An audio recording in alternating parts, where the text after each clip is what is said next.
We're broadcasting today from the Canadian Seed Trade meeting in Calgary, Alberta here, and we're having a great day here at the meeting. And right now, we are joined by Dave Carey. He's the Executive Director of the Canadian Seed Trade Association. Dave, how's it going?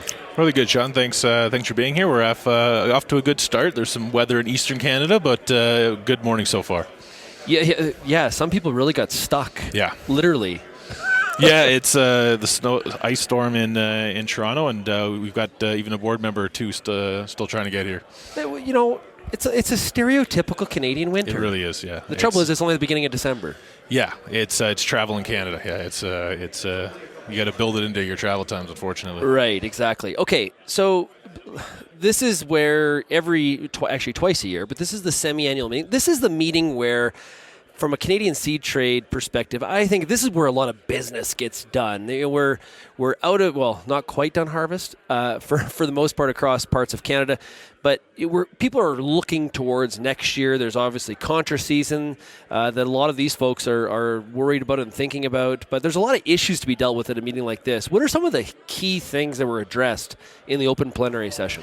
Yeah, thanks, Sean. Yeah, well, our AGM is great. It's a larger meeting in the summer, but the semi-annual meeting is really, it's business, and it's the last chance to be in front of members before their busy sales season, and then until July 2020.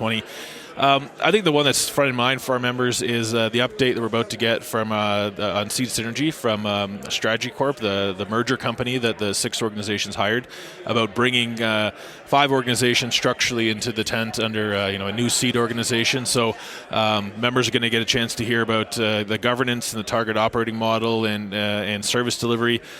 So that's critical. I think given our new federal election, that we had a pretty in-depth run through on the players and the lay of the land, because I think they recognize that a lot of decisions that impact seed industry are done in Ottawa, and they're done by folks that maybe don't know that much about seed. Yeah, exactly. So is Seed Synergy a go at this point, or where are we at in that process? Yeah, so process-wise, we have a planned vote for July 2020, which would be the members actually voting in Winnipeg 2020. Our merger company has a sort of work-back date from July 2020 with a 100-day plan on top of that. I think we're really close to finally reaching agreement on board structure and governance and service delivery and how it would be structured. So I think we're really close. I mean, the devil's in the details, and Strategy Corp, our merger company, is running through the gauntlet of meetings. They've already been out in Saskatoon, and they're doing webinars. They're here today, and then they go to the seed grower branch meetings after this to really socialize and refine. We still do want to get some feedback, but from a governance perspective, I think we've made far more progress than we maybe even anticipated to be honest. Yeah, no, there's going to be some members of our audience that aren't in the seed industry, and they're going to be like, hey, what Seed Synergy? Okay, I've heard about this. What is it exactly? Well, I mean, the seed industry is a $6 billion industry, but it's big, but it's not so big that we need 6 national organizations representing the interests. There's a lot of history, but it's about trying to bring 5 organizations under one roof with a strong memorandum of understanding with Crop Life based on CSTAs only. So it's bringing the growers, the analysts, the intellectual property functions, and the audit and oversight of RSEs, registered seed establishments, under one umbrella, so that members don't have to go to 6 meetings a year, and we don't have 65 board members. We have 15 or 11 or whatever it ends up being. And it's really that unified voice. And we think we can find a lot of efficiencies in the back end, both on resources, but also just on policy making. It can be tough to come to consensus as an organization and then have to wait for your partners that their board doesn't meet for another 4 months. So it's really about value for members at the end of the day. Who are the 6 orgs? The Canadian Seed Trade Association, the Canadian Seed Growers, the Canadian Plant Technology Agency, which is Lauren Hadley Intellectual Property, the Commercial Seed Analysts Association of Canada, CSAC, and the Canadian Seed Institute are the ones that would be structurally coming together, and then, of course, Crop Life Canada. Interesting. Very, very interesting. So how does all, the farmer's the customer at the end of the day, how does all of that work back to providing benefits? Like what to the general farm community? Well, I think the one thing is that the seed industry is really tough for new entrants to enter, to get up and running. Like, it's, from your background, it's a really complicated industry. We want to make it as easy as possible for the seed industry, for new members to join, to enter the seed industry.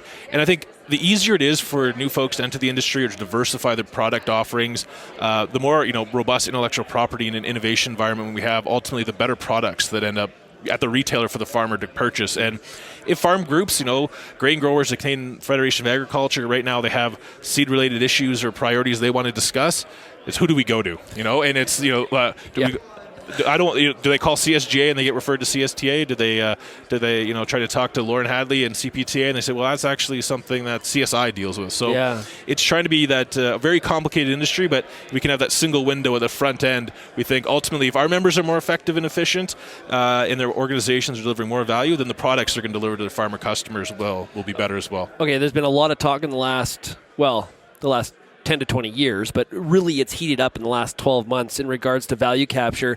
Had the election, we're under minority government. Where is value capture at this point? So I think where we're seeing is going into this time last year when the government was doing some consultations in Western Canada, the tone wasn't good. And 2018 and now 2019 have been tough crop years, so it's never a good time to consult in agriculture, but I think we have the attention of the farm community. I think the one area that is positive is that there's no longer the debate around is innovation a good thing. That's been agreed on. And I think there's also now been a strong agreement that private sector investment can and go hand in hand with public sector breeding. And we don't see we don't want to see the government step back from that. But I think one thing that, I've been telling as I meet with farmer members is, it's a public-private partnership. It already is. Ag Canada, the universities, they have no distribution, marketing, sales. No. They develop varieties, but it's CSTA members that bid for those and then actually the ones delivering it to farmers. So it already is a public-private partnership. So I think what we're seeing now is some general farm organizations are developing guiding principles for value creation that if we, a checklist of these are the things that matter to farmers. Because I think the one risk that we do run is that if we're not able to do something under plant breeders' rights regulations, which UPOV 91 provides, there's a chance that we go the sort of U.S. route, and you might see larger cereals companies using single-use contracts. And I think that creates a whole patchwork of contracts out there. Things can get more litigious. So it's our preference that it's transparent and it's under our current Plant Breeders' Rights Act and regulations. Is the industry still committed to these two models suggested, or is there an opportunity for increased creativity to go in other directions? Yeah, I mean, I guess it's ultimately to be up to the federal government to decide if they use plant breeders' rights, which of the models. I think what we've heard now is that the time for navel gazing in this unicorn third model isn't out there. And we've looked at other jurisdictions. We looked at France and the Netherlands and South America. And I think we sort of feel that the seed variety use agreement and the endpoint royalty are really the only two that are on the table.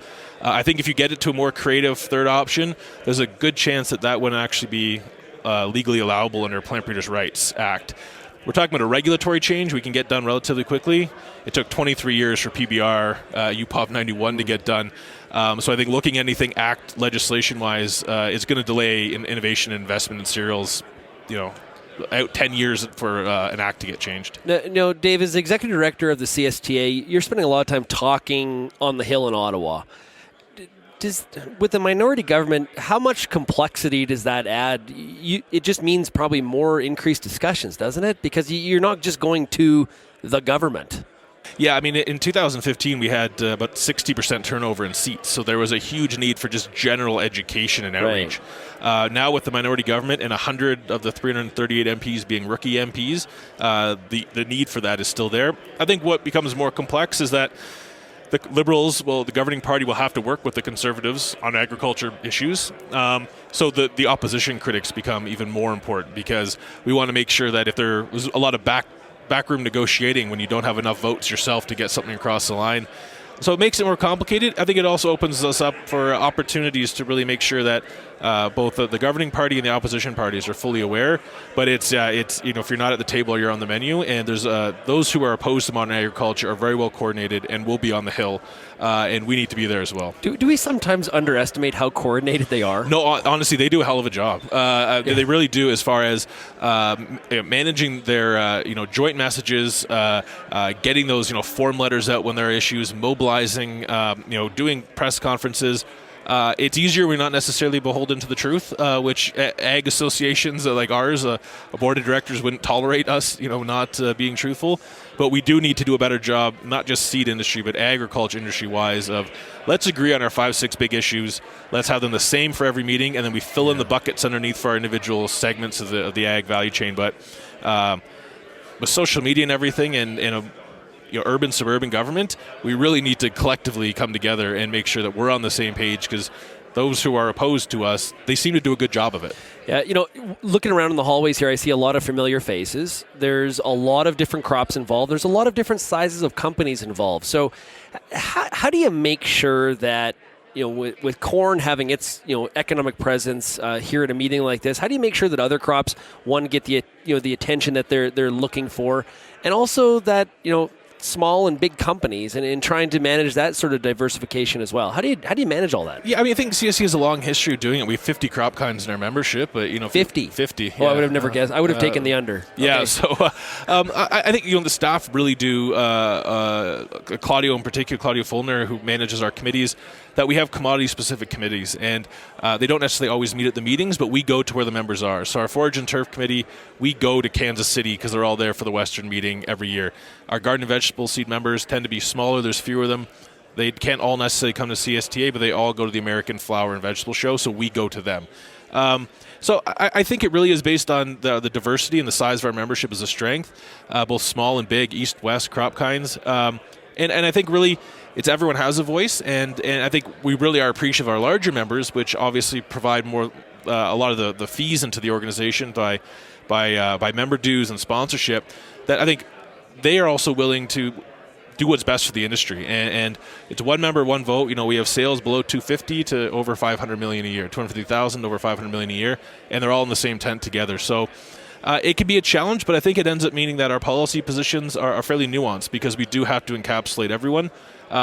And I think we're talking about this morning. The diversity is good. We don't have a single issue to die on. We are holistic in that way. But it's a challenge. But I think it's also a strength on the opposite side. Yeah, there's everything from obviously the large seed biotechs that everybody knows their names, to some family-run seed businesses that probably a lot of, unless you're in that area, you don't know who they are, right? So it's good diversity. Yeah, and I think we've actually seen where we've seen new members coming on recently are either large seed growers that are also incorporated in their companies, and they're coming to CSTA because we're talking biotech and crop protection products and trade facilitation, intellectual property. And we're also seeing foreign companies that are just trying to set up shop here in Canada, and then maybe they have a strong presence in Western, Eastern Europe, but they're actually wanting to start up in Canada, and they feel a good way to get involved in the industry is joining the Seed Trade Association, CSTA, coming to the meetings, meeting with the staff, and really using it as a network. Everyone here is wearing a name tag, so it's super easy to introduce yourself and Absolutely. and get your name out there.